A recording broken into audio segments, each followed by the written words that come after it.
Beberapa kali Gibran menyindir Muhaimin sehingga mungkin Gibran dianggap tidak sopan. Kawan muda, sebenarnya tidak ada perbedaan pendapat yang cukup tajam di antara ketiga cawapres dalam acara debat cawapres kedua atau debat capres-cawapres keempat yang diselenggarakan Komisi Pemilihan Umum. Misalnya mengenai soal anggaran dana desa yang harus ditingkatkan, serta upaya memperkuat posisi masyarakat adat, ketiga cawapres boleh dikatakan sepakat tentang cara-cara menanganinya.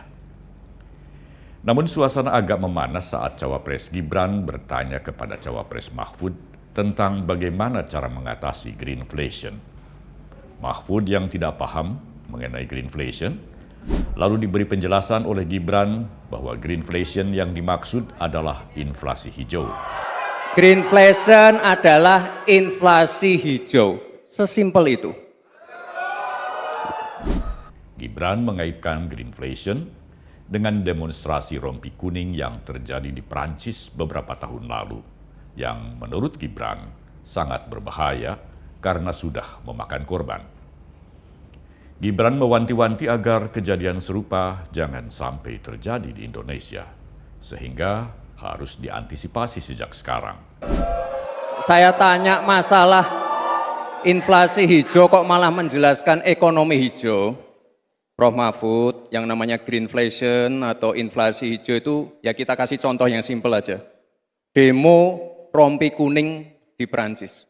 Bahaya sekali. Sudah memakan korban.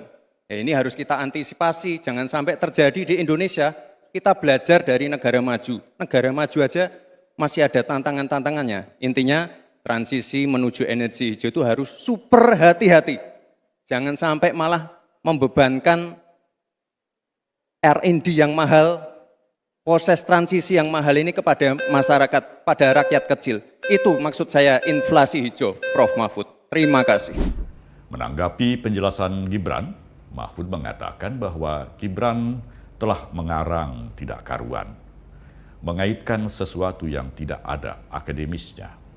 Oleh karenanya, Mahfud mengembalikan pertanyaan tersebut kepada moderator, seraya menyebutkan bahwa pertanyaan Gibran adalah pertanyaan recehan yang tidak ada gunanya dijawab. Saya juga ingin mencari tuh jawabannya ngawur juga tuh. Gila ini. Ngarang-ngarang ndak karuan mengkaitkan dengan sesuatu yang tidak ada, gitu ya. Begini loh, kalau akademis itu gampangnya kalau bertanya yang kayak gitu-gitu tuh recehan, gitu.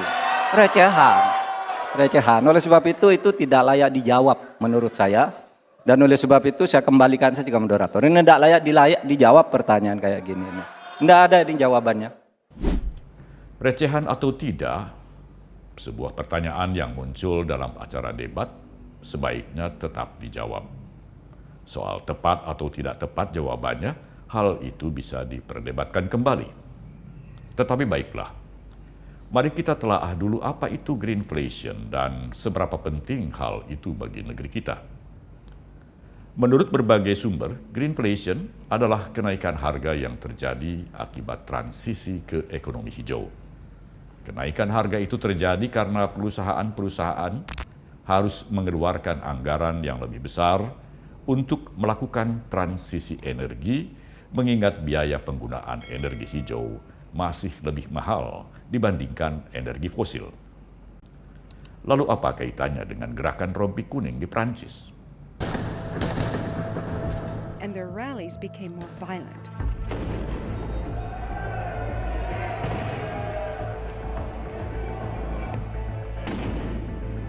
Gerakan itu muncul menjelang penghujung tahun 2018 yang kemudian meledak menjadi aksi unjuk rasa besar-besaran yang mengakibatkan kemacetan lalu lintas dan kelangkaan bahan bakar.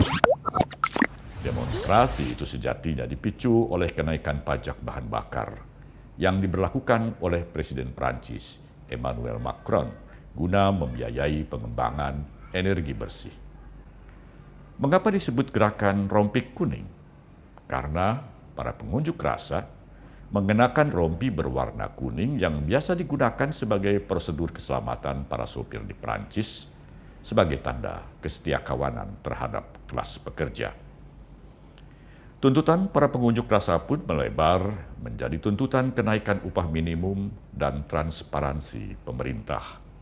Jadi, apa yang dikemukakan atau ditanyakan Gibran kepada Mahfud bukanlah karangan, bukan pertanyaan recehan, namun sesuatu yang bisa saja terjadi di Indonesia pada saat melakukan transisi ke energi hijau, sehingga perlu diantisipasi sejak sekarang.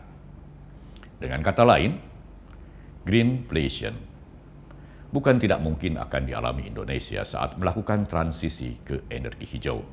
Di sisi lain, pada acara debat Cawapres kali ini, Muhaimin Iskandar sangat sering memberikan penekanan soal etika, termasuk saat Gibran bertanya kepada Muhaimin, apakah Caimin anti nikel atau tidak?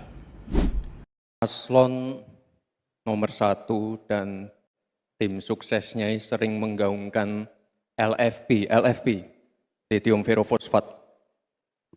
Saya nggak tahu ini pasangan nomor 1 ini anti nikel atau gimana? Mohon dijelaskan.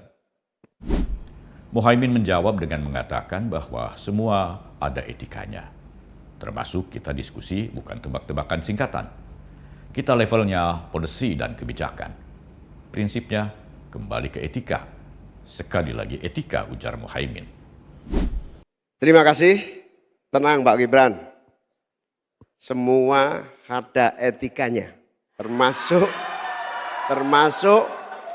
kita diskusi di sini bukan tebak-tebakan definisi, tebak-tebakan singkatan.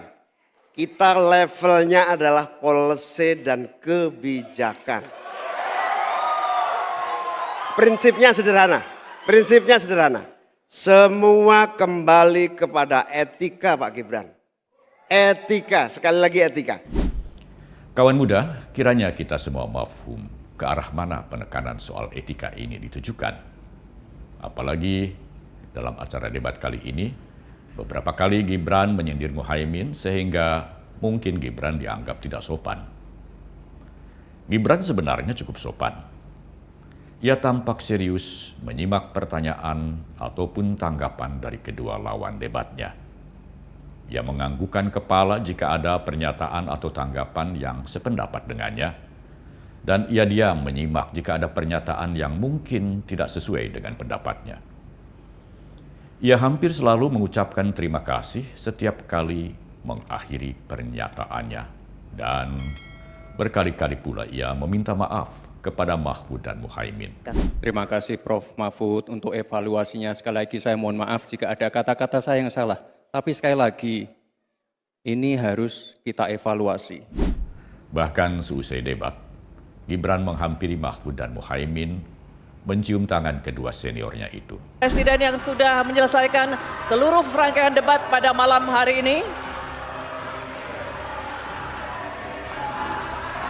Bapak Ibu sekalian, masih ada satu debat. Sampai di sini dulu kawan muda. Salam Minmot. Prabowo Gibran, Man of Our Time.